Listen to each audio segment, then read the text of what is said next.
What you girls gonna be doing? Maybe. Huh? Unicorn? You going fishing? Maybe? No, that's your baby. All right, let's go, guys. Well, today we're just gonna do a short little video, and I've been encouraging all of you to take kids out fishing, and here's a chance to kind of show an outing. Yeah, my name is Blake. Is it? Is this the first time you've ever fished? The second time? Second time? First Second time with time in a Uncle boat. Nate fishing. First time in a boat, first time Right? on late for sure. Brandon, get your hat, sweetie. We're just gonna make it short. You always make it short and sweet. You always bring lots of snacks, and then you try to have fun and target panfish or something simple that you can catch fish. How many are you gonna catch? Mama wants to We have said 100. 100 pink fish. Oh my goodness, no pressure.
You want to hold on to the line and say, look at my fish.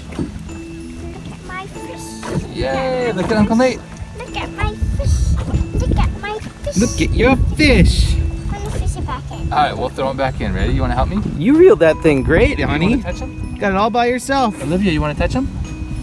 No? Okay, ready? Here we go. Let's throw him back. Here we go. Say, go home. Thank you. Go, fishy. Thank you. Okay. Go, fishy. Thank you. So I brought Oreos for you girls. Okay, Oreo. This was the treat to have in the boat, but it's gonna rain probably for another hour, and so we're gonna have to call the trip. We got out for what, 20-30 minutes and caught a couple fish. Got a fun. boat ride. Had some fun. Oreo. Here, one bag's for you. Here you go. One bag's for you. So whenever you go fishing with Uncle Nate, you'll get Oreos. Did you say thank you? So let the kids determine how long you're gonna be out. Go with low expectations so that it stays fun for the kids and you don't get stressed out. It doesn't hurt to invest in an anchor so you can not worry about boat control and just get on the spot and just make it simple. Catch bluegills. Get them excited about it. And get the thumbs up. Would you say a thumbs up? Yeah, of course, because she's getting the Oreo. So take kids fishing, find the fish that are biting because they're biting somewhere, and have fun with it. Thanks, Uncle Nate. Uncle Nate. Bye guys, my baby is in the crib, so enjoy this video. That's right. That's a good ending. We're ending that one. Tight lines.